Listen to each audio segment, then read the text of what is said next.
Hello everybody, welcome back to my channel. Long time no see, it's good to be back. In this video I want to talk about the difference between relative truth and absolute truth, which admittedly is kind of ambitious, seeing that I'm still pretty much a newbie to making YouTube videos. But it's a really crucial topic that lies at the very heart of all of spirituality. You see, spirituality is really nothing else but the pursuit of realizing absolute truth, or absolute reality, or the absolute, or whatever you want to call it. And so this video is going to set the stage, if you will, for all of my following videos that are going to deal with spirituality in one way or another. Now, as important of a topic as it is, it's also incredibly tricky to talk about. And to be honest with you, I've been struggling a little bit with how to best present all of this stuff here on YouTube, which is the reason, or at least one of the reasons, why it took me such a long time to record and upload a new video. See, the thing about absolute truth is that it cannot actually be put into words, for reasons that I will get to later on in this video. And so, when you attempt to describe the indescribable, you can easily end up with very cryptic and convoluted explanations that in the end create much more confusion than clarity, and that can give the impression that absolute truth is this very complex and complicated thing that is very hard to understand, that you have to study for at least 10 years before you can even begin to make sense of it, when in fact nothing could be further from the truth. You see, it's not that absolute truth cannot be put into words because it's too lofty or too abstract or too complex or whatever, but rather it is much too simple, much too basic, and in a sense much too obvious to be expressed with words. In fact, it is so simple that even calling it simple is already overcomplicating it, because it's just completely beyond all categories like simplicity or complexity. That's how basic it is. And so, trying to talk about it is kind of like trying to square a circle. No matter how many corners you add to your square, it will never be an actual real circle, right? So if some of the things that I'm about to say here will sound kind of confusing and elusive to you, then please don't lose heart, because all of this blah blah blah blah blah that you hear coming out of my mouth is just the finger that points to the moon, not the moon itself, as they would say in Zen. So just take anything that you hear me say here, and anything that you hear anybody ever say about any of this stuff, with a grain of salt, is what I'm saying. But having said all of that, let me now go ahead and see if I can come up with something that will make some sense to you and hopefully not create too much unnecessary confusion. Now, before we get to absolute truth, let's first talk about relative truth and how it relates to absolute truth. Relative truth, as the name suggests, is all about relations. And of course, you can only have relations between different things that are in some way distinguishable from one another. So, the example that I gave you in the last video was the example of a tree, that when you put it next to a smaller tree, appears to be a big tree. However, if you put the exact same tree next to an even bigger tree, then now all of a sudden the first tree appears to be a small tree and the second tree appears to be the big tree. Which is why the statement, "this tree is a big tree," or "this tree is a small tree," is always relatively true or relatively untrue, depending on what you put the tree that you're talking about into relation with. So all of this is to say that the quality of a thing can only ever be determined by comparison, and that no quality ever exists all by itself in isolation. It can only exist if there's an opposite quality that serves as a reference. So, big cannot exist without small. High cannot exist without low. Light cannot exist without dark, and so on and so forth. That's the principle of yin and yang that I talked about in my previous video, right? And the word quality in this context refers to anything that can be expressed with words at all. So even a very basic statement like, "This is a tree," is already a qualitative statement that points out the treeness of the thing that you're talking about, right? And just as there cannot be big without small, there also cannot be a tree without something that is not the tree. Something else that provides the necessary contrast or reference for the tree to exist. In fact, the English word existence comes from the Latin word existere, which literally means to stand out. So, for a thing to exist means that it stands out in your awareness from the rest of reality. And this is, by the way, another facet of relativity, because not only can a thing only exist in relation to something else out there, but it can also only exist in relation to you, the observer, or apparent observer, who is aware of it. So, in a very real sense, there is no such thing as a tree if there's no one around to perceive it. Which hopefully answers the old question, if a tree falls in the forest and no one is around to hear it, does it make a sound? Well, obviously the answer is no, right? Because the sound only comes into existence once the airwaves that the falling tree generates hit your eardrum, which then generates the sensation which you interpret as sound. And the same goes, of course, for all sense perception. So anything that you see, hear, feel, or think is what exists.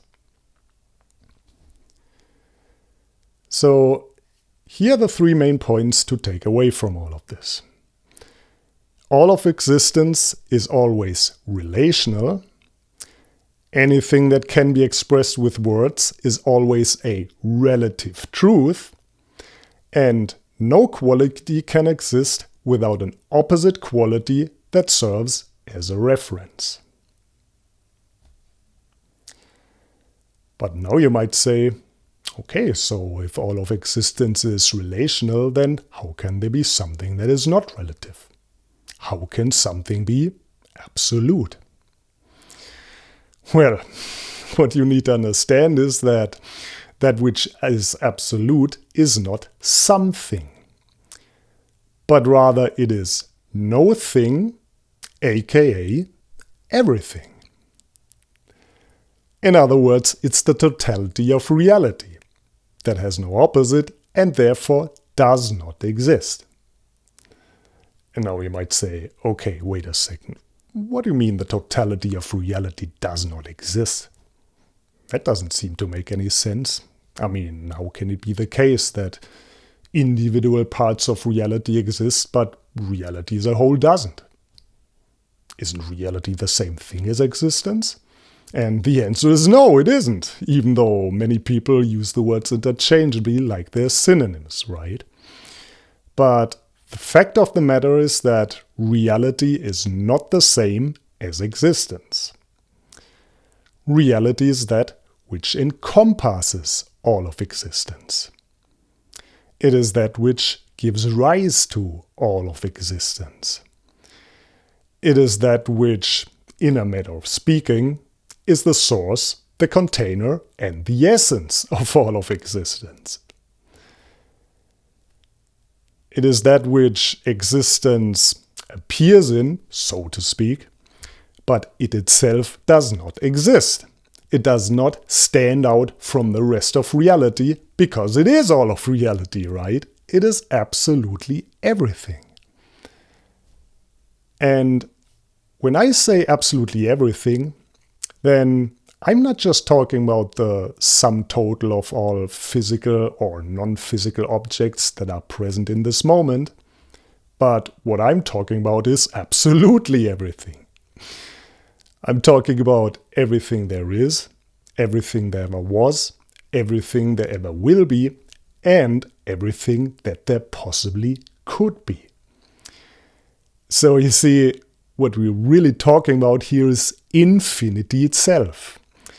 The infinite field of possibilities that contains and gives rise to all possible qualities. And by the way, don't get too hung up on words like container and source and essence and whatever.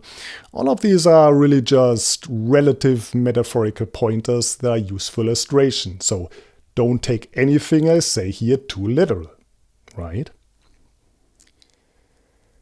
Now, even though the totality of reality, which I call the absolute, is that which contains and gives rise to all possible qualities, it itself has no specific quality.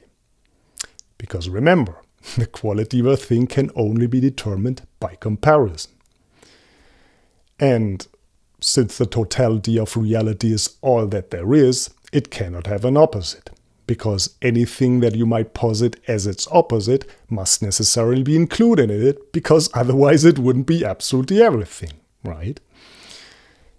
And since it doesn't have an opposite, there's nothing to compare it to, which means that it has no specific quality to speak of. See, you can kind of imagine it, and again, this is only a metaphor, so don't get hung up on it, but you can kind of imagine it like a completely blank and featureless movie screen that can show any type of movie and display all possible shapes and colors, because it itself has no specific shape and no specific color. I mean, if the screen had a specific color, like let's say for example the color red, then any movie that it showed would be saturated by the color red. And therefore it could no longer display the infinite range of all possible colors, right? But not only is the absolute the blank screen, but it is also all of the movies that it can possibly show. So it is both the sum total as well as the absence of all possible qualities. It's everything and nothing, right? And maybe by now you begin to understand why it's so tricky to talk about it, because nothing that you ever say about absolute truth or absolute reality can ever be absolutely true, including, of course, all of the things that I just said. I mean, look, for example, at a statement like the statement that I just made. The absolute has no specific quality.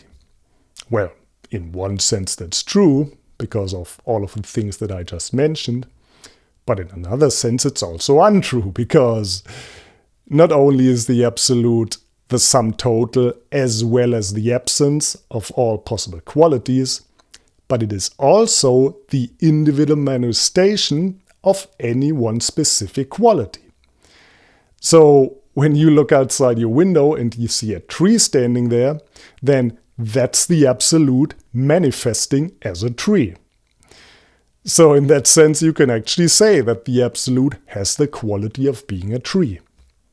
But also, the absolute has the quality of not being a tree.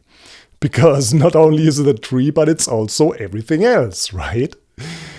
So no matter what you say about it and no matter what you don't say about it, it's just never it. And also it is. Now I apologize if at this point your head starts to hurt while you hear me speak like this, but what can I say? This is what it's like when you try to talk about something which cannot be expressed with words, right?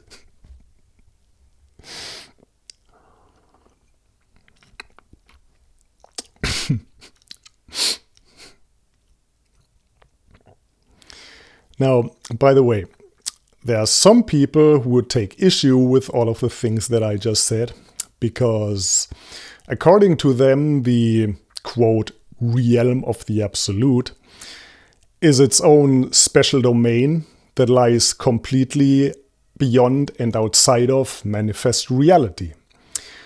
So they view it as a purely formless and timeless and unchanging space of awareness or beingness or whatever they may want to call it.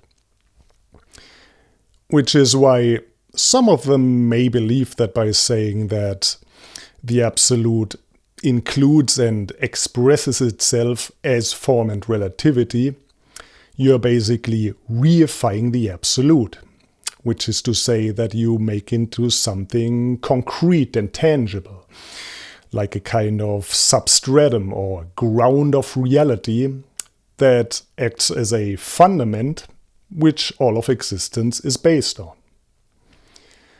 You hear this especially from Buddhist types who insist that reality is inherently groundless and that therefore there is no such thing as a fundament of reality and no such thing as absolute truth, which I of course agree with, because absolute truth is not a thing, right? And so, while I understand where people are coming from when they say this, the obvious issue with this line of reasoning is the following.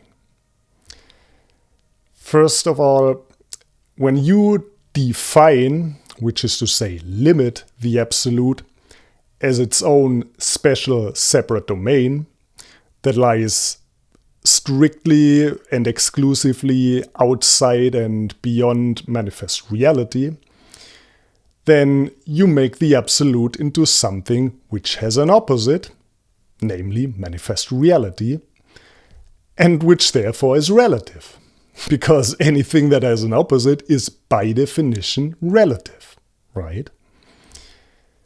And secondly, when you insist that all of reality is inherently groundless, and that this groundlessness is somehow the true or ultimate nature of reality, then you are in fact reifying groundlessness by making it into yet another fundamental principle that somehow defines all of reality.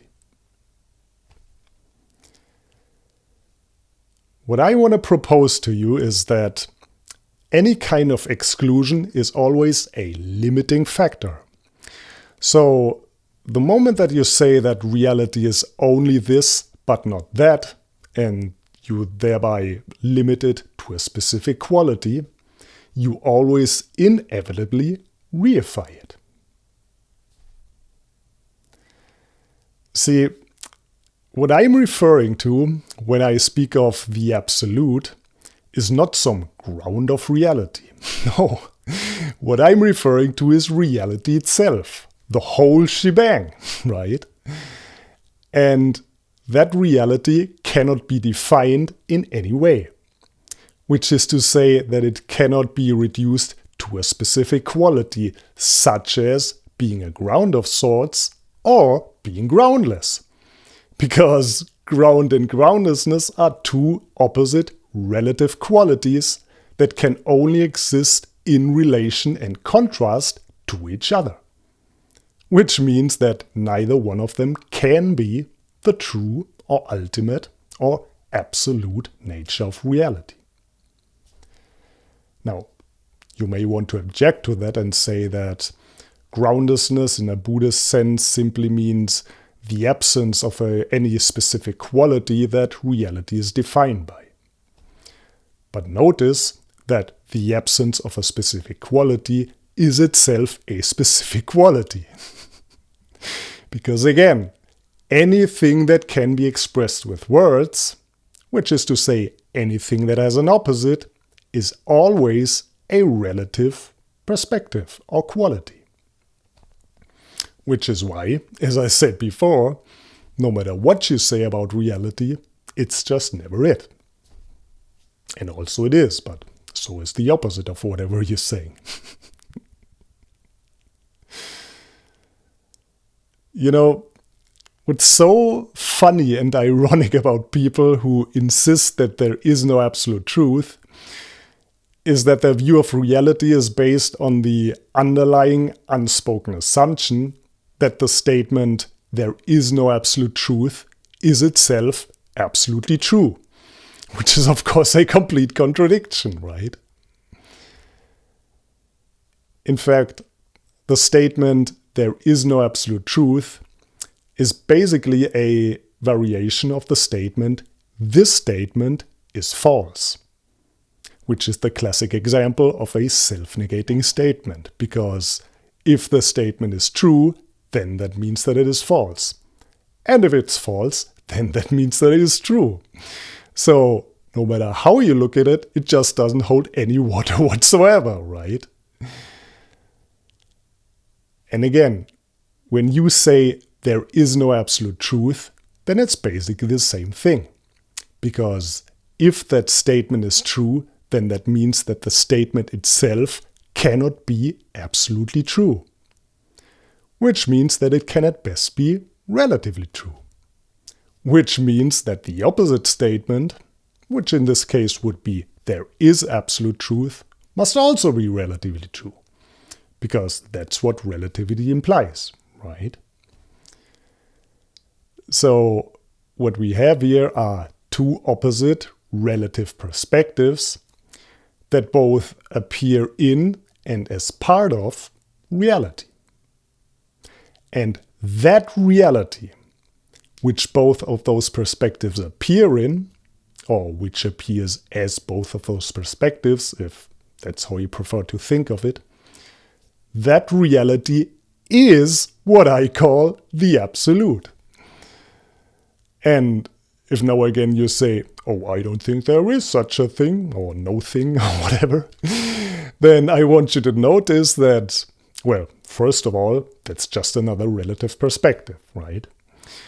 But secondly, I want you to notice that what you're actually saying here is that there is no reality. Now, I probably don't have to explain to you why the claim that there is no reality is patently absurd, but for the few people out there maybe in doubt about this, let me just point out that reality is that which is. That's the meaning of the word reality, right? It is that which is, plain and simple. And so, to say that there is no reality is like saying that that which is not. Which is the most obviously nonsensical and self-contradictory statement that you can possibly make. But now you might say, wait a second. Didn't you just say that reality cannot be defined? And now you're saying that reality is that which is. Isn't that a definition? No, that's not a definition. That's a tautology. You see, saying that reality is that which is like saying that consciousness is that which is conscious. Presence is that which is present. Appearance is that which appears. Those aren't definitions, right? They are perfectly circular and therefore open-ended tautologies. They're kind of like the Ouroboros, the snake that goes around in a circle and bites his own tail. Which, not for nothing, is probably the most ancient and classic symbol of infinity. Of that which cannot be defined because it's all there is.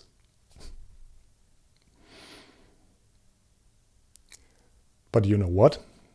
Let's just say for the sake of argument that reality is that which is not. Okay, if that's your premise, then it would logically follow that unreality is that which is. Because that would be the logical conclusion, right? In which case, feel free to skip back to the beginning of this video and watch the whole thing all over again and simply replace the word reality with the word unreality. And what you'll find is that anything I say here still applies in exactly the same way as it did before. You see, it really doesn't matter what you call it. You can call it reality, you can call it unreality, you can call it appearance, you can call it illusion, you can call it spirit, you can call it matter, you can call it a freaking double Whopper with cheese. It makes no difference whatsoever. Because regardless of what you call it, it is that which undeniably and self-evidently is. But hey, if after all of this you still insist that there is no reality, well, by all means, be my guest. I mean, it's a free country, as they say.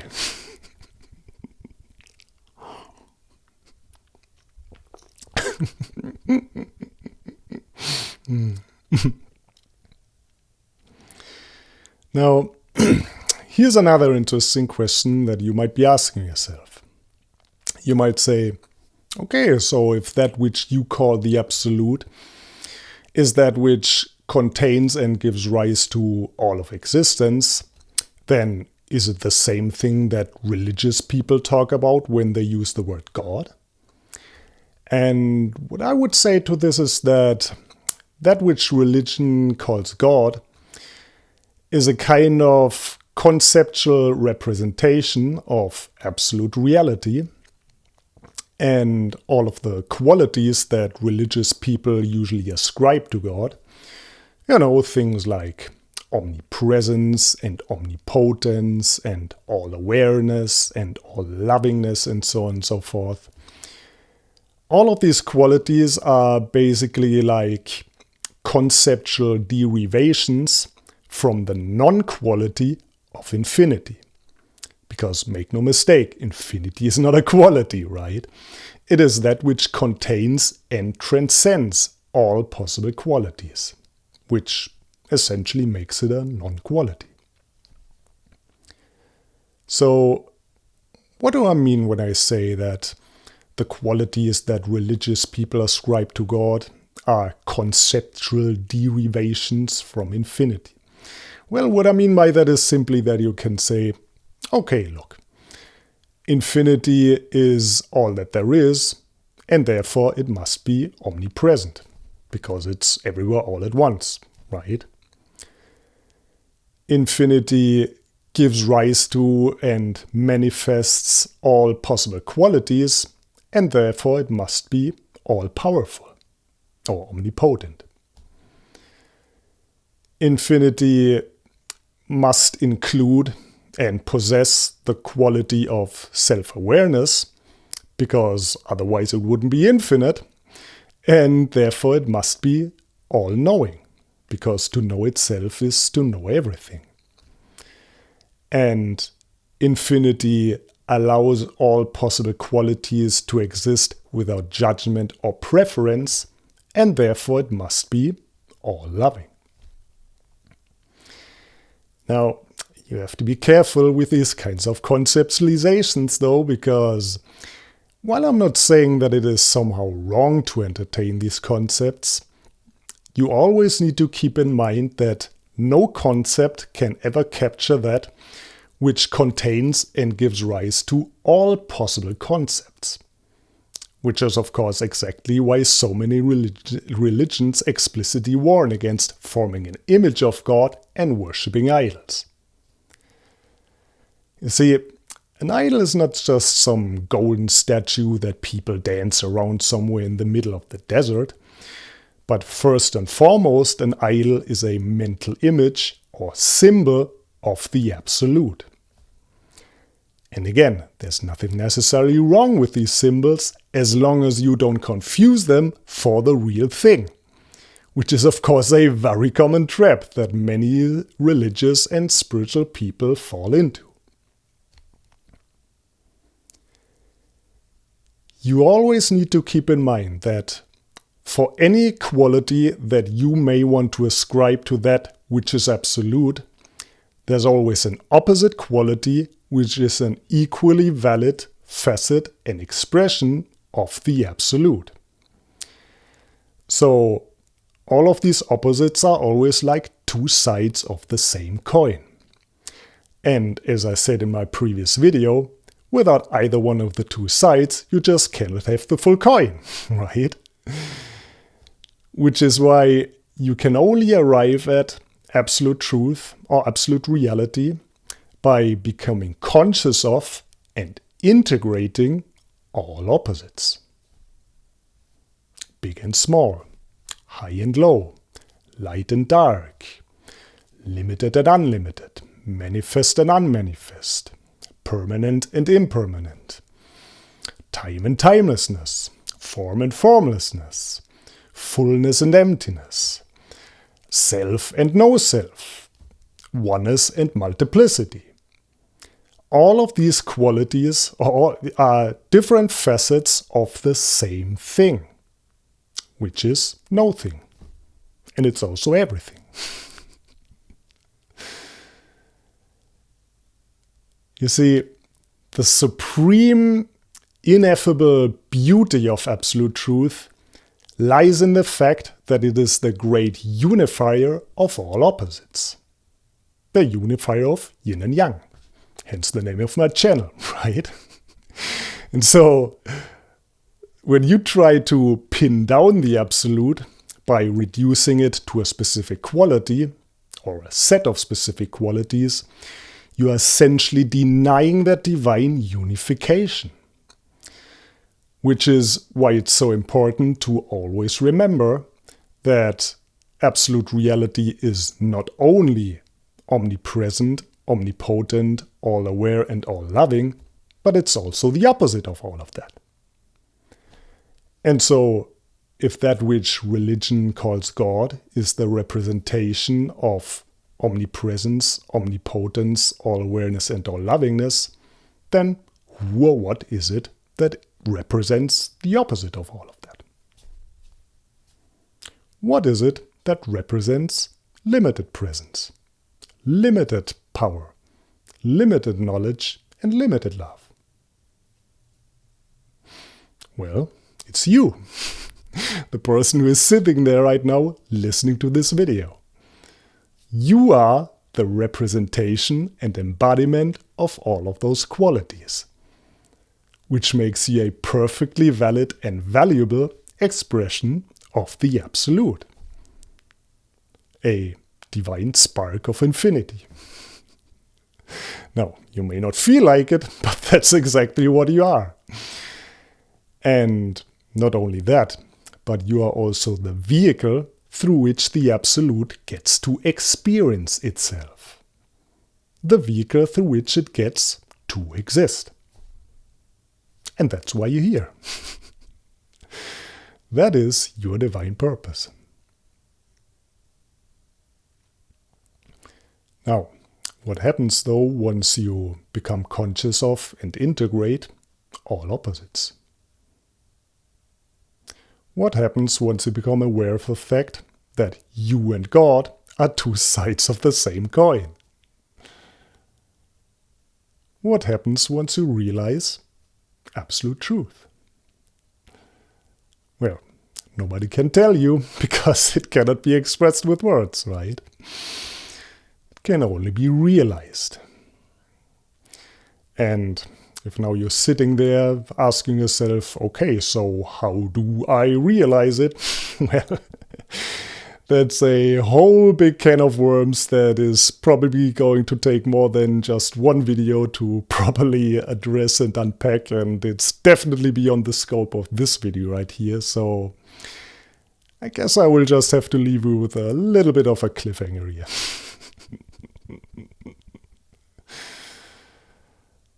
Well, I could go on and on and on and on and talk about all of this stuff for the next 5 hours and still not reach the end because, I mean, after all, we're talking about infinity here, right? So there's literally no end to it. So, yeah, there are many more fun things to talk about and interesting questions to address. Like, for example, is it even possible to ever fully realize absolute truth? How does the experience of so-called physical reality relate to mental concepts? What's the role that the ego plays in all of this? And many, many more things that I will probably talk about in upcoming videos. Assuming, of course, that there are going to be more videos, right? I mean, at the pace I'm going now, it might take a while until I record my next one, but I guess we'll see. But be that as it may, I hope you enjoyed this video, and if you did, then feel free to hit the like button and subscribe to my channel.